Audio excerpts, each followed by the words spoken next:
Bismillahirrahmanirrahim. Assalamualaikum warahmatullahi wabarakatuh. Innal hamdalillah nahmaduhu wa nasta'inuhu wa nastaghfiruh wa na'udzu billahi min syururi anfusina wa min sayyiati a'malina may yahdihillahu fala mudhillalah wa may yudlil fala hadiyalah. Asyhadu an la ilaha illallah wahdahu la syarikalah wa asyhadu anna Muhammadan abduhu wa rasuluh la nabiyya ba'dah.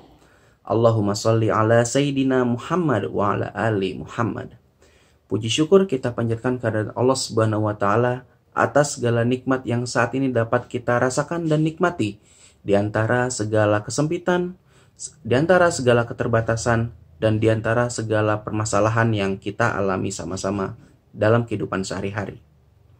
Kesempitan, keterbatasan, dan permasalahan yang kita rasakan semuanya merupakan sunatullah. Namun, permasalahan, kesempitan, dan keterbatasan itu bukan tanpa sebab. Mereka ada untuk menaikkan derajat kita, maka kita patut bersyukur untuk hal tersebut. Perumpamaannya seperti jika anak sekolah ingin naik kelas, maka dia harus melewati berbagai ujian, seperti ujian tengah semester, ulangan harian, ulangan akhir tahun, dan seterusnya. Sama seperti itu, kita tidak akan bertambah matang, kita tidak akan bertambah dewasa apabila kita tidak diterpa permasalahan. Seperti layaknya pelangi, dia tidak akan muncul kalau tidak ada hujan. Anak-anakku semua, setiap permasalahan, apapun bentuknya, entah itu permasalahan dalam diri kita sendiri, permasalahan dengan orang tua, permasalahan dengan teman, permasalahan dalam belajar, dan lain sebagainya, akan selalu muncul tapi diikuti oleh solusi. Seperti yang telah disabdakan oleh Allah Subhanahu wa taala dalam Al-Qur'an. A'udzubillahi minasyaitonirrajim. Bismillahirrahmanirrahim. Fa inna ma'al usri yusron. Inna ma'al usri yusra. Di balik kesulitan sungguh pasti ada kemudahan, dan di balik kesulitan pasti ada kemudahan. Anak-anakku semua, kalian semua adalah generasi yang hebat. Kalian telah berjuang selama ini dengan baik. Namun perjuangan belum selesai. Jangan sampai perjuangan yang telah dilakukan selama ini terkhianati oleh hal-hal yang memang menggoda kita. Semoga kita semua bisa mengambil hikmah dari setiap masalah, setiap kesempitan, dan setiap tantangan yang kita lalui. Barakallahu li walakum. Wassalamualaikum warahmatullahi wabarakatuh. Assalamualaikum warahmatullahi wabarakatuh. Bagaimana kabar hari ini? Semoga kita selalu dalam lindungan Allah Subhanahu wa taala. Perkenalkan, saya Muhammad Raffi Hamdi dari kelas 10 MIPA 5 yang akan memimpin tadarus pada hari ini. Marilah kita siapkan Al-Quran masing-masing, dan bagi yang muslimah agar segera memakai hijabnya. Sebelum kita mulai tadarus pada pagi hari ini, alangkah baiknya kita awali dengan surah Al-Fatihah. A'udzu billahi minasy syaithanir rajim. Bismillahirrahmanirrahim. Alhamdulillahi rabbil alamin. Ar-Rahmanir Rahim. Maliki yaumiddin. Iyyaka na'budu wa iyyaka nasta'in. Ihdinas siratal mustaqim. Siratal ladzina an'amta 'alaihim ghairil maghdubi 'alaihim waladdallin. Amin. Baiklah, kita buka Al-Qur'annya surat Ali Imran ayat 78. Bismillahirrahmanirrahim. Wa inna minhum lafariqan yalwuna alsinatahum bil kitabi litahsabuhu minal kitab من الكتاب وما هو من الكتاب ويقولون هو من عند الله وما هو من عند الله ويقولون على الله الكذب وهم يعلمون ما كان ما كان لبشر أن يؤتيه الله الكتاب والحكم والنبوة ثم يقول للناس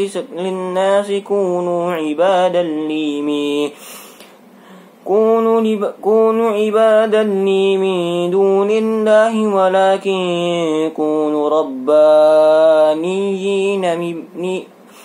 ربانيين بما كنتم تعلمون الكتاب وبما كنتم تدرسون ولا يأمركم أن تتخذوا الملائكة والنبيين أربابا أيأمركم بالكفر بعد إذ أنتم مسلمون وإذ أخذ الله ميثاق النبيين لما آتيتكم من كتاب وحكمة ثم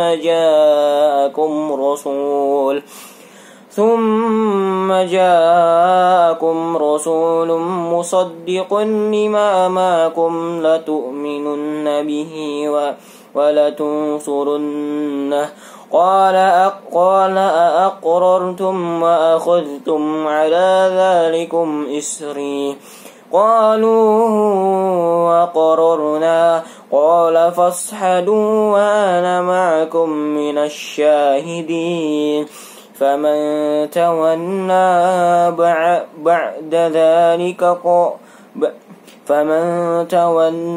بعد ذلك فأولئك هم الفاسقون أفغير دين الله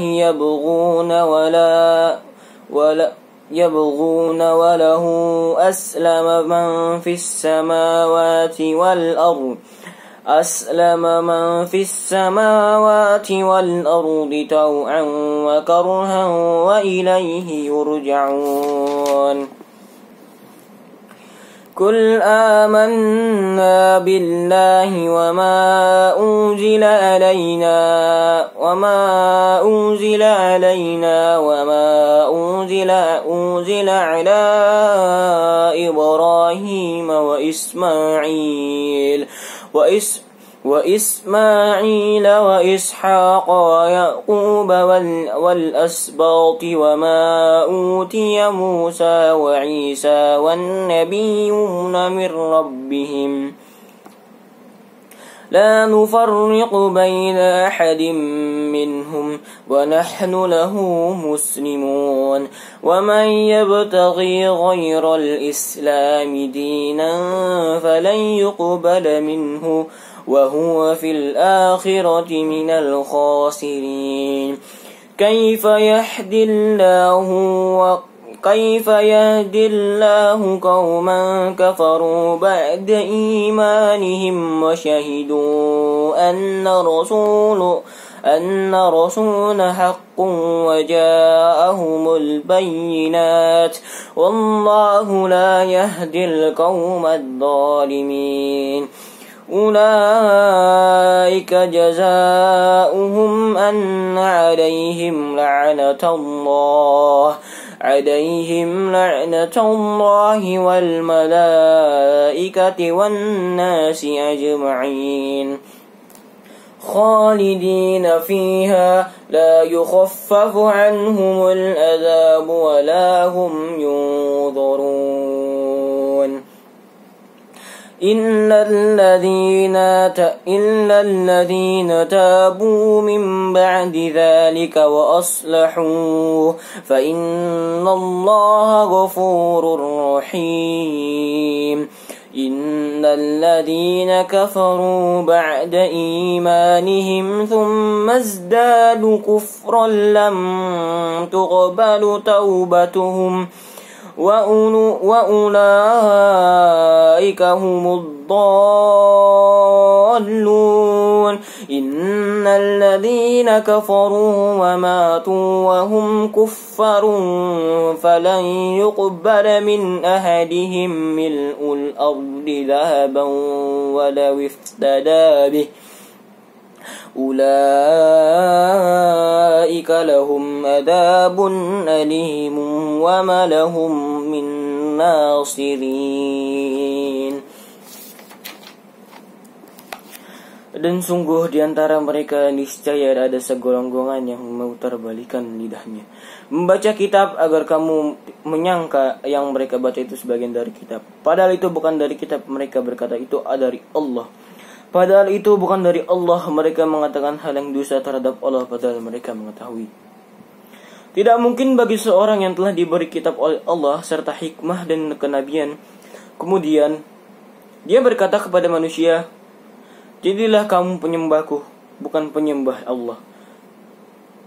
Tetapi dia berkata, jadilah kamu pengabdi-pengabdi Allah, karena kamu mengajarkan kitab dan karena kamu mempelajarinya.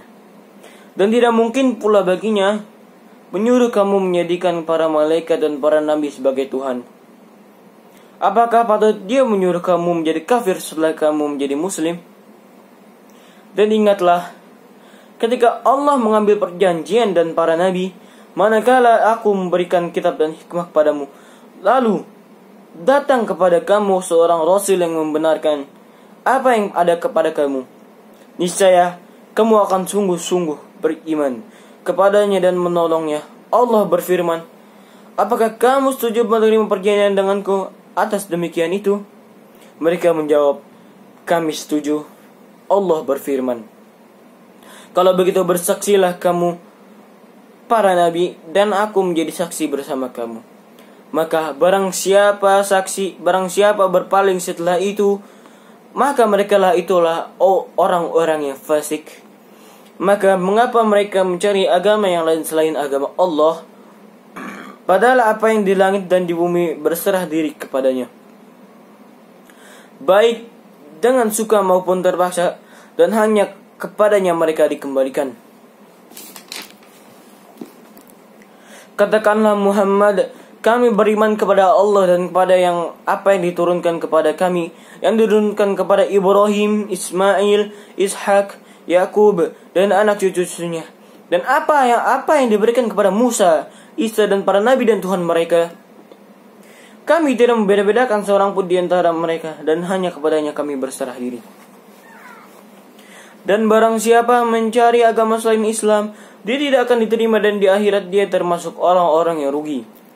Bagaimana Allah akan memberi petunjuk pada suatu kaum yang kafir setelah mereka beriman, serta mengakui bahwa Rasul Muhammad itu benar-benar Rasul, dan bukti yang jelas telah sampai kepada mereka. Allah tidak memberi petunjuk kepada orang zalim. Mereka itu balasannya ialah ditimpa laknat Allah, para malaikat dan manusia seluruhnya. Mereka kekal di dalamnya, tidak akan diinginkan ke azabnya, dan mereka tidak beri penangguhan, kecuali orang-orang yang bertaubat setelah itu dan melakukan perbaikan. Maka sungguh Allah Maha Pengampun, Maha Penyayang. Sungguh orang-orang yang kafir setelah beriman kemudian bertambah kekafirannya, tidak akan diterima taubatnya, dan mereka adalah orang-orang yang sesat. Sungguh orang-orang yang kafir dan mati dalam kekafiran tidak akan diterima tebusan dari seorang di antara mereka sekalipun berupa emas penuh di bumi. Sekiranya dia hendak menebus dirinya dengan mereka itulah orang-orang yang mendapat azab yang pedih dan tidak memperoleh penolong.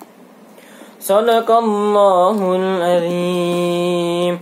Allahumma arhamna bil Qur'an waj'alhu lana imaman wa nuran wa hudan wa rahmah. Allahumma dhakkirna minhu ma nasina wa 'allimna minhu ma jahilna warzuqna tilawatahu